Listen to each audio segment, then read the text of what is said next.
એક વણિક હતો ને, વણિક એની એવી ટેવ રોજ કથા સાંભળવી પછી જમવું. એમાં એને કાંઈક બહારગામ જવાનું છે કે આજે એના બદલામાં શું વ્યવસ્થા કરવી. જે ભૂદેવ હતા એણે કીધું કે એક તમારા દીકરાને મોકલી દેવાય, એમાં શું ફેર પડે, તમારે બહુ જરૂરી કામ છે તો એના જગ્યાએ તમારો દીકરો કથા શ્રવણ કરે.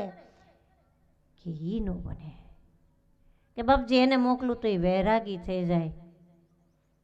ભૂદેવે કીધું તું આટલા દીથી કથા સાંભળસ, વૈરાગી છો તે તારો દીકરો થાય?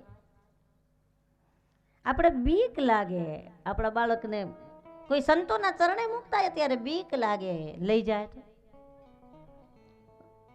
ઉપાડી ક્યાંક બાવો બનાવી દે તો. જો બાવો બનાવે તો જગત એને બાપુ કે, પણ આપણને વિચાર નથી આવતો. અને કોઈ બનાવ્યું નથી બનતું ને કોઈ રોક્યું નથી રોકાતું. તો ભરતને અયોધ્યા ન રોકી લે, નંદીગ્રામમાં હું કામ જાય? મહામંડલેશ્વર બન્યો પણ અયોધ્યાપતિ ન બન્યો. જ્યારે ભેખ પહેરે ત્યારે કોઈ રોકી ન શકે.